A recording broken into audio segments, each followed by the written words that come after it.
সময় একেবারেই সংক্ষিপ্ত। আমাদের আজকের মূল কর্মসূচি স্মারকলিপি প্রদান করা, বিচার দাবি করে। আমরা সকলে জানি 5ই আগস্ট 24 বাংলাদেশ নতুন পথে যাত্রা শুরু করেছে। আমাদের শহীদগণ, পঙ্গু আহতের আত্মত্যাগ একটি নতুন বাংলাদেশ উপহার দিয়েছে, যার লক্ষ্য ছিল বাংলাদেশে ন্যায় বিচার সুশাসন প্রতিষ্ঠিত হবে, শাসন ব্যবস্থায় স্বচ্ছতা জবাবদিহিতা নিশ্চিত করা হবে। সেই সময় থেকেই অন্তর্বর্তীকালীন সরকার এবং বাংলাদেশের ফ্যাসিবাদ বিরোধী সকল রাজনৈতিক দল প্রতিশ্রুতিবদ্ধ হয়েছিল জাতির কাছে। তার প্রথম ছিল সংস্কার করা হবে, গণহত্যার বিচার হবে, সুষ্ঠু নির্বাচন হবে। 12ই ফেব্রুয়ারি 26 সালে নির্বাচন হয়েছে। সেই নির্বাচনেরও প্রতিশ্রুতি ছিল সংস্কার এবং বিচার। একই দিনে গণভোট হয়েছে।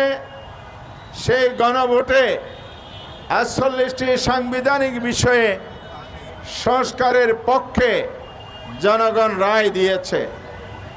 দুর্ভাগ্যজনক হলো সত্য, আমাদের যে প্রতিষ্ঠিত নির্বাচন, সুষ্ঠু নির্বাচনের কথা বলা হয়েছিল, জাতিকে স্বপ্ন দেখানো হয়েছিল, সেই স্বপ্ন পূরণ হয়নি।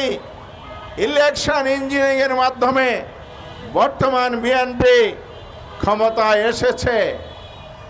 আসার পরেই বিচারের কাজ ধীর স্থির করা হয়েছে।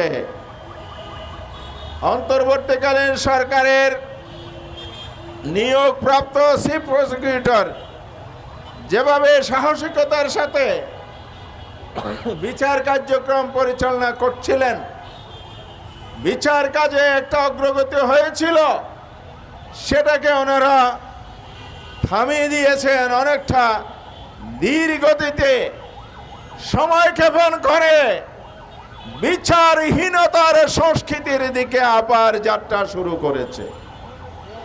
আজকের এই সমাবেশ থেকে আমরা বলতে চাই, বিএনপি যদি দলীয় প্রসিকিউটর নিয়োগ করে এই বিচার কার্যক্রমকে ব্যাহত করা এবং ধীরগতি ও সময় ক্ষেপণের মাধ্যমে বিচার কাজ বিলম্বিত করার পথে হাঁটে, তাহলে জনগণ মনে করবে আপনারা ইলেকশন ইঞ্জিনিয়ার শুধু করছেন না, 3টা প্রতিশ্রুতি যে ছিল নির্বাচন, সংস্কার আর বিচার, সংস্কারের ক্ষেত্রেও আপনারা একই ইঞ্জিনিয়ারিং এর পদ্ধতি করেছেন, সংস্কার পরিষদের শপথ নেন নাই। আর যদি দলীয় প্রসিকিউটর দিয়ে বিচার কার্যকে ব্যাহত করতে চান, এখানেও যদি কোনো অশুভ পরিকল্পনা থাকে, এর পরিণতি শুভ হবে না। কারণ এদেশের জনগণ আর সেই ফ্যাসিবাদের আমলে গুম খুন হত্যাকাণ্ডের বিচার না করে ক্ষমতায় টিকে থাকতে কাউকে দেবে না। সেই পথে যদি যান, তাহলে আমরা স্পষ্ট বলতে চাই, বর্তমান বিচার প্রক্রিয়ার মধ্যে যারা আছেন, বিশেষ করে দলীয় প্রসিকিউটর বৃন্দকে বলতে চাই, ছলে বলে কৌশলে যদি এই অবস্থা চালান, জনতার আদালতে আপনাদের বিচার হবে, বিচারের কাঠগড়ে আপনাদেরকে দাঁড়াতে হবে।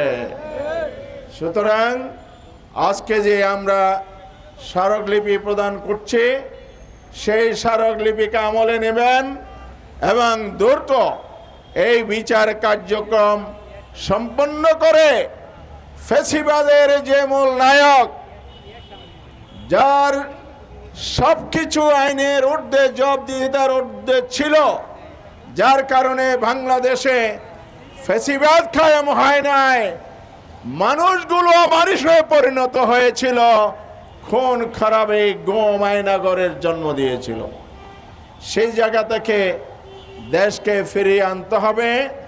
এই জন্য আজকে শহীদের মা বাবা, পরিবার, আহত পঙ্গুদের আর্তনাদ শুনুন এবং বিচার কাজ দ্রুত সম্পন্ন করে ফ্যাসিবাদের মূল নায়ক শেখ হাসিনাকে দেশে ফিরিয়ে আনতে হবে। আওয়ামী লীগকে বিচারের মুখোমুখি করতে হবে এবং ফ্যাসিবাদের যত দোষর ছিল তাদের সবাইকে আইনের আওতায় এনে সর্বোচ্চ শাস্তি নিশ্চিত করতে হবে। আরেকটি কথা বলে শেষ করতে চাই, আমাদের ব্যারিস্টার ফুয়াদ ভাই বলেছেন আপনারা ফ্যাসিবাদকে পুনর্বাসন করতে চান, তার নমুনা আমরা লক্ষ্য করছি।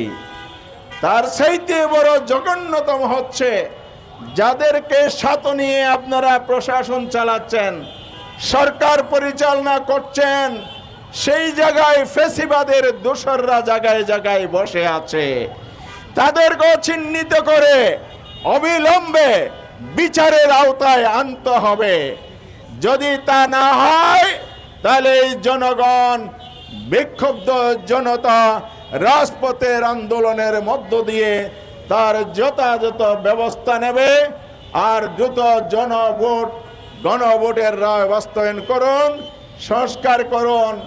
অন্যথায় বাংলাদেশে যে আবার ফ্যাসিবাদ ফিরে আসে তাহলে জনগণ ঐক্যবদ্ধভাবে শুধু ফ্যাসিবাদকে রোকবে না, ফ্যাসিবাদের মদতদাতা হিসাবে আপনাদেরকে ক্ষমতায় থাকার ব্যাপারে জনগণ সিদ্ধান্ত নেবে।